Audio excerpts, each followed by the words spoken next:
What if, what if the absolute fastest way to master a complex new skill is to, well, consciously, deliberately move in slow motion? That is such a counterintuitive thought, isn't it? It really is.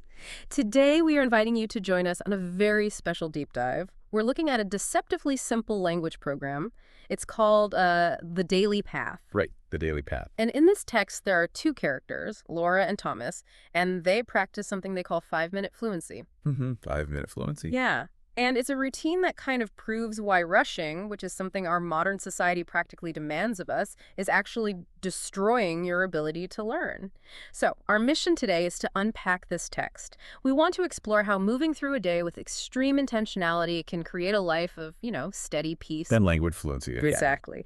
Reading the source material for this, I have to tell you, it felt entirely different from our usual, fast-paced data analysis. Oh, absolutely. It's much softer. It felt like a verbal meditation, like a calming cup of chamomile tea for a completely overworked brain. I mean, in a world obsessed with speed, what if the ultimate luxury is simply slowing down your words? Well, the structure of the text really forces that specific reaction. I mean, we are analyzing a routine designed for absolute beginners or maybe pre-intermediate learners. Right. And it works within the strict constraints of basic everyday vocabulary and the present simple tense. Laura and Thomas, they guide you, the listener, through a single day. Just one day. Just one quiet day. But beneath the surface of this really basic grammar is it's a highly sophisticated framework for psychological peace. Wow.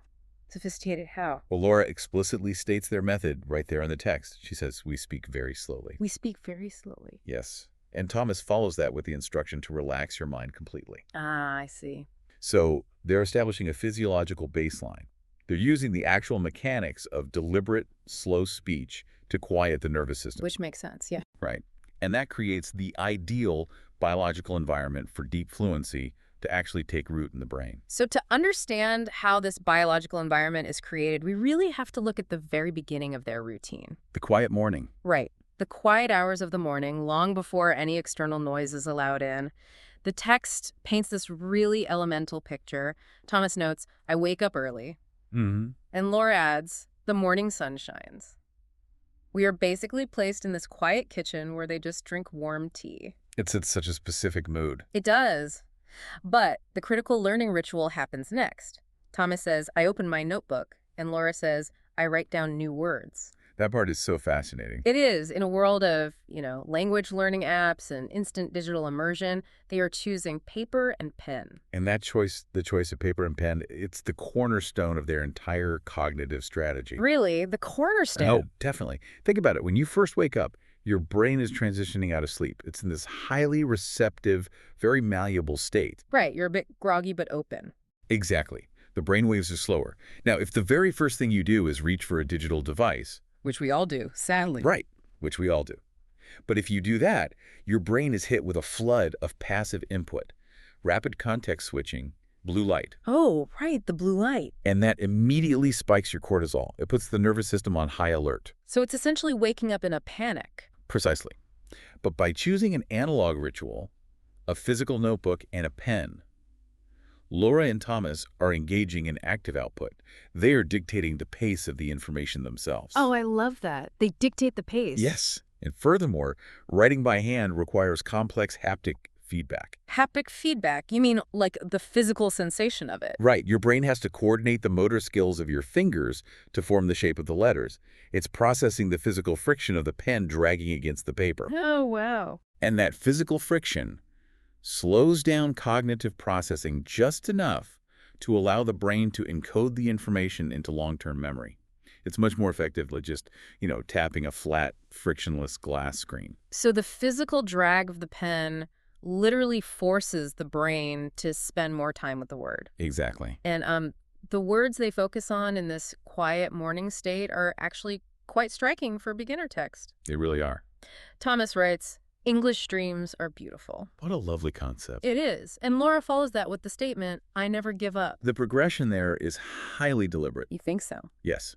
Saying English streams are beautiful indicates that the learning process has moved beyond just conscious effort. It's seeped into the subconscious. Oh, I see. into the dream state. Exactly. The language is entering their resting state. Yeah. It frames the new skill not as some, hostile terrain to conquer, but as a peaceful internal landscape to explore. That is beautiful, but I do have to call out that second phrase, though. The one about never giving up. Yeah. I never give up. I mean, doesn't that sound a little like a recipe for toxic productivity? How do you mean? Well, if a beginner misses a single day of practice, or maybe they just forget a word, they have technically broken that rule. Why include such a rigid, demanding mandate in a routine that is supposedly about relaxing the mind completely? That's a really fair point. If we view that phrase as a literal, unforgiving metric for success, Which is how a lot of us would view it. right. If you look at it that way, Yeah. you are right. It becomes a source of anxiety. It would trigger the exact stress response they are trying so hard to avoid. Exactly. But within the context of mindful learning, this is not a metric. No. No, it is an intention. It's a morning mantra designed to separate the daily effort from the ultimate outcome. Oh, I see. When Laura says, "I never give up," she is making a low-stakes promise over warm tea that simply means she will continue to show up. Just showing up. Right. It gives you, the learner, permission to have a terrible practice session. That's very forgiving. You can stumble over your words, you can forget your vocabulary, and you can feel entirely clumsy today. None of that matters because the overarching journey continues regardless. It removes the pressure of immediate perfection. Precisely. So it's an anchor. It keeps them tied to the practice Yeah. rather than a chain demanding flawless execution. That's a great way to put it. But, grounding yourself with a notebook and a mantra is relatively easy when you completely control your environment, like they do in that quiet kitchen. Of course. The real stress test for this mindful framework isn't the morning key. It's what happens the second they open the front door and step out into the unpredictable chaos of a daily commute. And the transition from internal control to external unpredictability, that's where most people lose their equilibrium. Yeah, that's where I lose mine for sure. The text navigates this transition with extreme physical deliberation. Thomas says, "We put on coats." Laura says, "We step outside slowly." Step outside slowly. Yes. And Thomas adds, "The fresh wind blows." Notice the complete lack of anticipation there. What do you mean? Well, they're not mentally rehearsing their workday. They aren't stressing about train delays. They're remaining entirely anchored in their present physical sensations. Oh, I see that. And as they walk to the station, there's this really fascinating sequence of actions. Thomas says, "I turn down the volume." And Laura says, "I listen to natural English." That phrase is so layered. It is, because that first phrase operates on two distinct levels. Yeah. On a literal level, he is likely just, adjusting the volume on his headphones so the audio isn't aggressively loud. Allowing the language to be a gentle murmur. Exactly, a gentle murmur. But metaphorically, turning down the volume represents a conscious choice to mute the surrounding environment, to not let the roar of the city or the rush of the crowd dictate his internal pacing. It is a profound assertion of agency over the nervous system. Wow, agency, yes. And they immediately compound that agency with another physical action. Thomas says, "We slow down our steps." This is my favorite part of the whole text. It's crucial. This is where the biological mechanism of their routine becomes truly visible. When we are surrounded by rushing commuters, our mirror neurons instinctively urge us to match that frantic pace. Right, you see people running for the train, you start power walking. Exactly. And if we give in and speed up our physical steps, our biology interprets that urgency as a threat. Oh, interesting. The body releases stress hormones like adrenaline and cortisol. The sympathetic nervous system engages the fight-or-flight response, Just from walking faster. just from matching that frantic energy. And when your brain believes it is fleeing a predator, it severely restricts your cognitive bandwidth.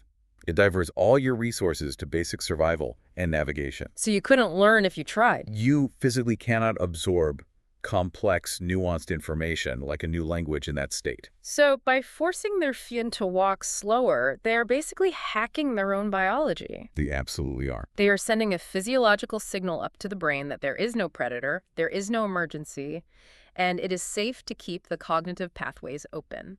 Precisely. Lowering the physical pace shuts off the survival alarm. The parasympathetic nervous system, the rest and digest state, remains dominant. The rest and digest state? Yes. And when cortisol drops, a process called neuroplasticity is optimized. Neuroplasticity. That's the brain's physical ability to carve out new neural pathways and form new connections. Because they are walking slowly, their brains have the chemical freedom to wire those new English words into their memory networks. That is fascinating. This is the direct biological reason why Laura says in the very next breath, things are coming together. Things are coming together. The cognitive integration is happening specifically because they created the physical space for it. It makes me think about the mechanics of swimming in a river. Oh, how so? Well, if you find yourself in a strong current and you panic and you start thrashing your arms frantically to swim faster, you expend massive amounts of energy. You swallow water and you barely make any progress. Your vision narrows too. Right, it feels chaotic. But if you stop thrashing and you consciously slow your movements and simply glide smoothly with the momentum of the current, everything changes. You use less energy. Exactly. You move with incredible efficiency, and your vision opens up. You can actually see the riverbanks and navigate. That feeling of gliding, where the chaotic elements suddenly synchronize and work for you instead of against you, that is the sensation Laura is describing when she says, things are coming together. That is a perfect analogy. Smooth, deliberate movement fundamentally outperforms frantic action. Every time. But this gliding state is eventually forced to meet the heavy friction of the modern economy. Ah, yes. Work. The narrative brings them to the workplace. Laura says, I sit at my desk. And then Thomas introduces a really jarring descriptive word. He says the computer screen is bright. Right, bright. Throughout the text, the adjectives have been soft, fresh, quiet. Right, very gentle words. But bright acts almost as an antagonist. It represents the harsh, demanding intrusion of digital work. And Laura follows this by saying, I try to figure out tasks. So the mindful framework is suddenly under direct assault. It really is. The bright screen is demanding immediate high-speed attention. The tasks require complex problem solving. This is the point where the slow pacing they built all morning faces its biggest threat. Yes, the ultimate test. But the text reveals this stubborn resilience. Thomas states, even on difficult days, I carry on. Laura says, everything will work out. And Thomas notes, we speak very clearly. And somehow, despite the friction of the difficult tasks, Laura is able to conclude the work segment by saying, the afternoon feels peaceful. It's remarkable. It is. They managed to preserve the quiet energy of the kitchen while staring directly at the bright screen. And they preserve it by leaning heavily on the psychological function of the present simple tense. The grammar tense. Yes. The entire routine is narrated in this tense. I sit, I try, we speak. Right. From a neurological standpoint, the present simple tense is deeply grounding. When we experience workplace anxiety, it is almost entirely driven by future projection. Oh, like worrying about tomorrow. Exactly. We are catastrophizing about an impending deadline or worrying about a project failing next week. The grammar of the present simple tense acts as a cognitive fence. A cognitive fence, I like that. It restricts the brain's focus strictly to the immediate action occurring in the present second. You simply cannot panic about Friday's presentation if your internal monologue is rigidly confined to, I sit at my desk, I figure out tasks, I speak clearly. Wow, that's incredibly powerful. But I have to ask, does this deliberate slow pacing and hyper-focus on the immediate present actually survive contact with reality? What do you mean by reality? Well, the modern workplace demands high-speed productivity, constant multitasking, instant responsiveness to dozens of simultaneous inputs. It certainly feels that way. Right. So if you refuse to adopt that frantic pace, if you insist on processing one task steadily and speaking very slowly, aren't you just going to get left behind or, even fired for failing to keep up with the demands of the company? That's the fear, isn't it? But the culture of modern work heavily promotes the illusion that speed and multitasking equal productivity. The illusion. Yes. Cognitive science completely dismantles that illusion. The human brain is physically incapable of true multitasking.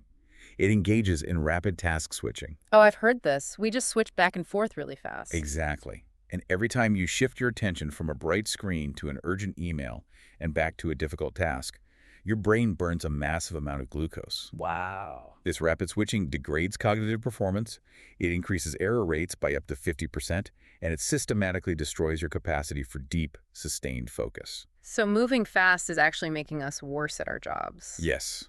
What Laura and Thomas are doing, processing tasks steadily, communicating with slow clarity, and refusing to match the frantic external pace, is actually the blueprint for high-tier efficiency. Because they aren't making those errors. Right. When you speak clearly, you eliminate the need for redundant communication caused by misunderstandings. When you tackle one task steadily without future tripping, you solve the problem with fewer errors. Their slowness is a tactical advantage. A tactical advantage. It is sustainable productivity that prevents the nervous system from burning out by 3 p.m. They are pacing their cognitive output so they actually have mental reserves left when the workday is over. Exactly. Which leads us perfectly to the symmetry of the final section of the text. The evening routine. Right. The friction of the workplace recedes, and Thomas announces, "We walk home now." The sensory details immediately pivot to mirror the peace of the early morning. It's a beautiful shift. It is. Laura notes the evening air is soft. Thomas observes the silver stars appear. The bright screens are finally replaced by starlight. The narrative forms a completely closed loop. They return to the domestic space, and the actions reflect the gentle start of the day. Yes, instead of morning tea, Laura says, "We cook a simple dinner." Thomas observes the hot food smells good. And then they engage in what I think is the most vital psychological practice of the entire routine. Oh, the notebook. Yes. Laura says, "I open my small notebook." And Thomas says, "I write one final line." Opening the notebook in the morning was about setting an intention and initiating active output. Yes. Bringing the physical notebook back out at night, just to write a single line, is about manufacturing cognitive closure before sleep. That's exactly it. You see, the brain operates a bit like a computer's RAM, keeping active processes running in the background. Oh, sure. Throughout a busy day, you open countless mental loops, an unresolved email, a complex task left half finished, a new vocabulary word you tried to memorize. So many loops. Right. This is known in psychology as the Zeigarnik effect, where the brain remembers uncompleted or interrupted tasks far better than completed ones. That explains why I lie awake thinking about emails I didn't send. Precisely. Yeah. If you simply turn off the lights and get into bed with all those loops still open, your brain attempts to process that backlog while you sleep. Which sounds exhausting. It is. This results in elevated heart rates, restless sleep architecture, and a persistent hum of background anxiety. Wow. But taking a physical pen, summarizing the day, and writing one final, deliberate line, it acts as a manual override. Like saving your work. Exactly. It physically signals the nervous system to initiate a save and shut down sequence. It tells the brain that the day's learning is captured on the paper, the active loops can be closed, and the cognitive cache can be cleared. I want you to imagine a massive wooden shelf, and it's loaded with all the loose, chaotic pages generated throughout your day. A great visual. You have pages representing the bright screens, the difficult tasks, the rushing commuters, the new English vocabulary. Now, if you leave those pages loose on the shelf, a slight breeze will scatter them into a chaotic mess across the floor. Right. That evening notebook ritual writing, that one final line, is the equivalent of taking a heavy, beautifully carved bookend and placing it firmly against the edge of the pages. It compresses the chaos. Exactly. It holds everything tightly and neatly in place. It provides absolute structural boundaries for the mess of the day. And those boundaries allow genuine restoration to occur. Because they have firmly closed the cognitive loops, the nervous system can fully downregulate. Which is why they feel peaceful. Exactly. This is the physiological reality behind Laura's concluding statement for the day. Today felt steady and peaceful. The peace is not an accident of a slow day. Not at all. It is the engineered result of their deliberate boundaries. Which brings us to the outro of the source material. The hosts of the Daily Path break the narrative to speak directly to you, their listener, offering a philosophy that reinforces everything we've analyzed today. It's a very supportive ending. Very. Thomas says, "You finished your practice today." Laura follows with, "Be proud of your progress." It is such a vital instruction, to pause and acknowledge completion. Because we rarely do that. We don't. Wait. Human nature drives us to immediately scan for what we've failed to accomplish. We look at the vocabulary we didn't master or the tasks left on tomorrow's list. Yeah. But deliberately pausing to validate the simple fact that you showed up and finished the practice that builds the neurological reward circuits necessary for long-term resilience. Thomas then delivers a really crucial directive. He says, "Do not worry about perfection." Which is so important for beginners. Yes. And Laura summarizes the overarching thesis of this entire deep dive: small steps build fluency. Small steps. Fluency is not achieved through massive, frantic leaps. It is not about optimizing your schedule to cram more data into less time. No, it really isn't. Fluency, whether you are acquiring a new language, mastering a complex professional skill, or simply trying to navigate a high-stress environment, is never born from panic. Panic restricts the mind. It does.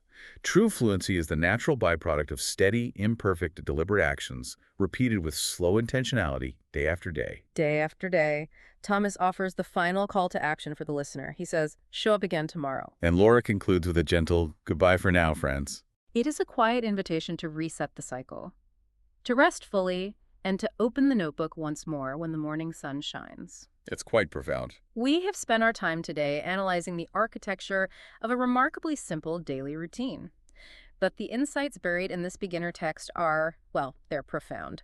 The decision to deliberately slow your physical steps, to filter out the noise of the commute, to anchor yourself in the present simple tense during workplace chaos, and to manually close the cognitive loops of your day. These were radical acts. Yes, radical acts of preservation in a society addicted to velocity. So, as we end this deep dive, I want you to consider the rhythm of your own routine. Think about the pace of your own day. Think about the most stressful, chaotic window of your day tomorrow. Perhaps a frantic morning commute, or a demanding hour of complex tasks. Well, we all have one. We do. If you applied this radical, deliberate, slow pacing to just one chaotic 5-minute window, if you consciously slowed your steps and turned down the volume, how much fluency and how much peace could you bring to the rest of your day?